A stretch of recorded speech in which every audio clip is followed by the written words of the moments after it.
فسطائی مودی کا دور حکومت میں بھارت نہ سفارتی اور دفاعی ناکامیاں تو بعد تجارتی میدان میں بھی ذلت امیز شکست کو سامنا کرنا پڑ رہا ہے۔ خود مختاری اور گلوبل سنگ کی قیادت کو نام نہاد دعوے دار بھارت معاشی ترجیحات پس پشت کا حلق ہے، بڑی طاقتوں کا دباؤ کے سامنے ٹھیر ہو گیا ہے۔ بھارتی نیوز پورٹل دی وائر نے مودی حکومت کا WTO کانفرنس تو خالی ہاتھ واپس آنا بھارت کی ناکامیاں نال تعبیر کی ہے۔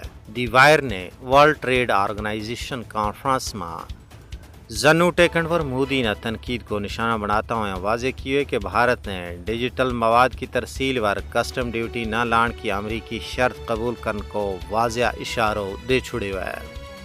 دی وائر کے مطابق WTO کانفرنس میں بھارت نے سرمایہ کاری سہولت معاہدہ کسی مزاحمت تو بغیر ہی قبول کر لیو۔ بھارت نے اپنا زمینداراں تو غداری اور امریکہ کی وفاداری کرتا ہوا خوراک کی عوامی ذخیرہ اندوزی پر بھی شکست قبول کر لی ہے۔ خلیجی جنگ کا تناظر میں بھی مودی نے ملکی مفادات اسرائیل تو دوستی کی بینٹ چڑھان پر تنقید کو سامنا کر رہا ہے۔